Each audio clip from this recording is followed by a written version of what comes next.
লয় এইটো এটা প্লাষ্টিকৰ বটল আৰু বটলটোৰ মই তল ফালে এনে কাটি লৈছো এইখিনি আমাক এতিয়া নালাগে এই বটলটোৰ লগত আমি এটা এক্সপেৰিমেন্ট কৰিম ঠিক আছে আৰু বৰ ধুনীয়া কথা এটা শিকিম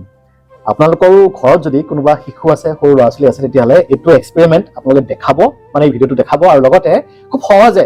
একদম সহজে পোৱা কেইটামান বস্তু লৈ আপুনি এক্সপেৰিমেন্টটো ঘৰত কৰি দেখাব পাৰে ঠিক আছে আচ্ছা বাবা আমাৰ চাৰিওফালেতো বিভিন্ন ধৰণৰ বস্তু থাকে কিছুমান টান বস্তু কেনে টান বস্তু হয় এইটো প্লাষ্টিক টান বস্তু আমি দেখা পাইছো চুব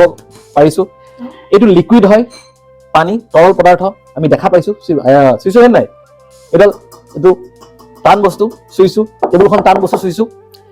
আৰু এবিধ পদাৰ্থ আছে যি পদাৰ্থ আমি দেখা নাপাওঁ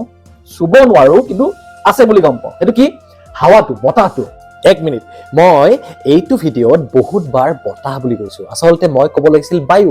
কিন্তু মই বায়ুৰ ঠাইত বতাহ বুলি এইকাৰণে কৈছো কাৰণ বায়ু বুলি ক'লে হয়তো বা কিছুমান শিশুৱে বুজি নাপাব আসলতে বায়ু যেতিয়া চলে চলন্ত বায়ুকহে বতাহ বুলি কোৱা হয়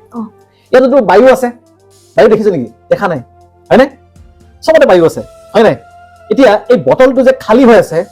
মই যদি কাৰোবাক কওঁ যে এই বটলটোৰ এই খালী হোৱা অঞ্চলখিনিৰ ভিতৰতো কি আছে বতাহ আছে তেতিয়া যদি মোক আপুনি খুদে ক'ত বতাহ আছে দেখুৱাকচোন মই আপোনাক দেখুৱাই আছো ঠিক আছে এইটো ধুনীয়া এক্সপেৰিমেন্ট আমি কি কৰিছো বটলটো কাটি ওপৰত এই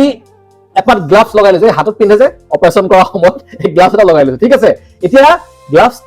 পাত একেবাৰে মজি আছে একেবাৰে মানে মৰি আছে ঠিক আছে এইটো জিন্দা কৰিম আমি কেনে কৰিম ইয়াত পানী লৈছো বাচনটো কি লৈছো পানী লৈছো দেখাই দিয়াচোন বাচনত পানী লৈছো ইয়েছ এতিয়া আমি কি কৰিম খুব ধুনীয়াকে আমি চাবা দেই 1 2 3 কি হৈ গ'ল এইটো খুল খাই গ'ল জিন্দা হৈ গ'ল এনেকে 1 2 3 কিয় হ'ল নাজানা মই কৈ আছো শুনা এইটো যে ভিতৰ যে বতাহ আছে বুলি কৈছো বাবা যেতিয়াই পানীত এনেকে ভৰাই দিছো সেই পানীখিনি কি কৰিব ভিতৰত থকা বতাহখিনি ওপৰলৈ ঠেলি দিব আৰু বতাহখিনি ঠেলি দিলে বতাহটো ক'ত যাব ইয়াৰ ভিতৰত সোমাই যাব সেইটো মুখেৰে কৰিব পাৰো কিন্তু মুখেৰে কৰিলে মানুহে ক'ব ন আপুনি মুখেৰে হাৱা দিছে চাবা এনেকে হয় নাই এইটো মুখেৰে হাৱা দিলো ইয়াতো হাৱা এতিয়া আমি ক'ব পাৰি হাৱা নাই কিন্তু হাৱা আছে এনেকে দিয়া লগে এয়া গম পালা অৰ্থাৎ ইয়াত থকা বতাহখিনি পানীয়ে ঠেলি ওপৰলৈ পঠিয়াই দিলে অৰ্থাৎ যেনেকে এটা টান বস্তুৱে এটা ঠাইখিনি আগুৰে এটা লিকুইড বস্তুৱে ঠাই আগুৰে এই বতাহটো এটা ঠাই আগুৰে অলপ বেলেগ ধৰণে আগুৰে বুজি পালা তুমি কৰিছা এটা কাম কৰিছা লাহে লাহে ডুবাই চোৱা মই চাওঁ কোনটো আঙুলি আগতে ওলাই এইটো ওলাইছে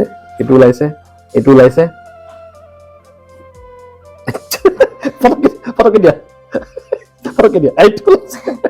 চ' এইটো হৈ গ'ল ধুনীয়া এটা এক্সপেৰিমেন্ট এইটো ওলোৱাই নাই ওলাই গ'ল এনেকুৱা ধৰণৰ এক্সপেৰিমেন্ট আপোনালোকে কৰিলে সৰু সৰু ল'ৰা ছোৱালীবিলাকে ঘৰত বিভিন্ন ধৰণৰ কথা শিকিব পাৰে আচলতে কিতাপ পঢ়াটো জৰুৰী কিন্তু এনেধৰণৰ ব্যৱহাৰিক যিবিলাক মানে শিক্ষা আছে এইবোৰ শিক্ষাই ভৱিষ্যতে শিশুৰ মানসিক বিকাশৰ ক্ষেত্ৰত আৰু ধৰক ভৱিষ্যতে বিভিন্ন ধৰণৰ জ্ঞান আহৰণৰ ক্ষেত্ৰত বহুত সহায়ক হ'ব এনেকুৱা আমি ভিডিঅ' দি থাকিম হা তুমি মই লয় আৰু মই কিদিনা ৰাইমো হৈ যায় লয় আৰু মই এনেকুৱা ধৰণৰ ভিডিঅ' আপোনালোকৰ কাৰণে আনি থাকিম আপোনালোকে নিজেও চাব আৰু শ্বেয়াৰো কৰি দিব আৰু যাতে ঘৰৰ শিশুসকলক আৰু স্কুলত যোৱা শিশুসকলকো এইটো মানে এনেধৰণৰ ভিডিঅ'বিলাক দেখুৱায় তেন্তে আকৌ লগ পাম বাই বাই